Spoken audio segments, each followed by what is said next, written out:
All right, we're here in Buffalo getting ready for the start of Bills training camp. Dan Fates, I'm Jenna Cottrell. All right, Dan, let's get into it because training camp begins tomorrow. Yep. What are you expecting with the vibe around COVID? We know on the field play Yeah. is starting up, but we know this has been a storyline all offseason. Yeah, and it's going to be different than last year because of the fact of not everybody's playing under the same rules because unvaccinated players and vaccinated players have different guidelines, different rules that they have to follow. So Yep. that is where it's going to be unlike that. And look, the Bills are not at 100% vaccinated rate.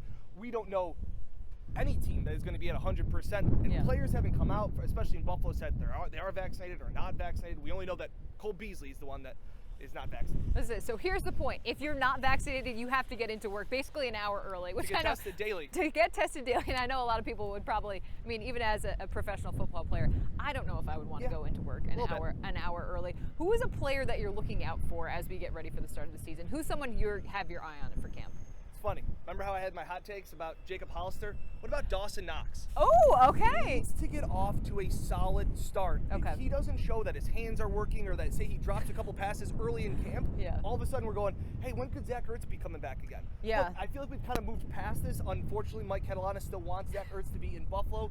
Badly. But if he starts to struggle early on in camp, I think the conversations heat up. Like we've said, we are at the end of the eternal optimism period Yes, of the offseason. that has now, ended. all of a sudden, we are seeing now if guys are in the best shape of their life, if they are about to have the greatest season of all time.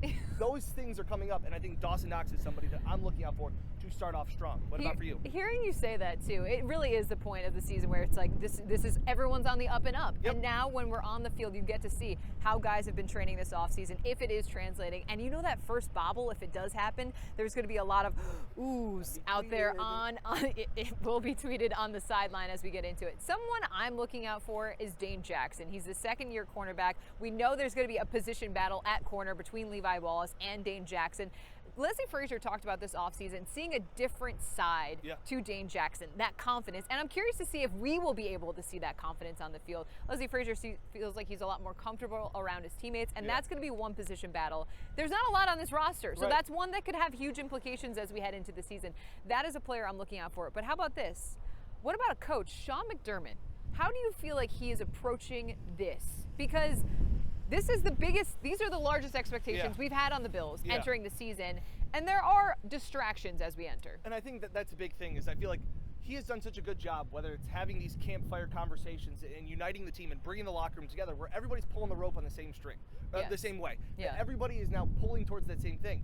And there can be distractions. And could this COVID, and could this, you're going to have players that are going to have different rules. And a lot of times they all want to be the same. Yeah. So how is he going to handle that? How is he going to handle coming off of an AFC Championship appearance? How do you continue to not have the message go stale? This continuity's been great, but it is going to be a big challenge. And I go back to what Sean McDermott said after the loss, where he said during the offseason, where he goes, if you think you're this close to going back there, you're wrong. You have to start over. Starting over has already been underway. Yes. It ratchets up a notch tomorrow. That's the tough thing is everything now has to be earned yet again. I honestly, one of the things I'm looking out for tomorrow, I want to ask Josh Allen, because when we talked to him last season, there were so many question marks heading into this year. And we talked to him about that loss in Houston, that playoff loss, and how much that weighed on his mind. I'm curious this year as we get ready for camp, how much does that AFC Championship loss hang in his mind? I would have to imagine quite a bit, but I want to hear in his words how he feels about everything going forward. But I think this is the part of the season where it's everything is ahead of them, but at the same point, this is a narrative of they're coming off a fantastic year. How do you repeat that?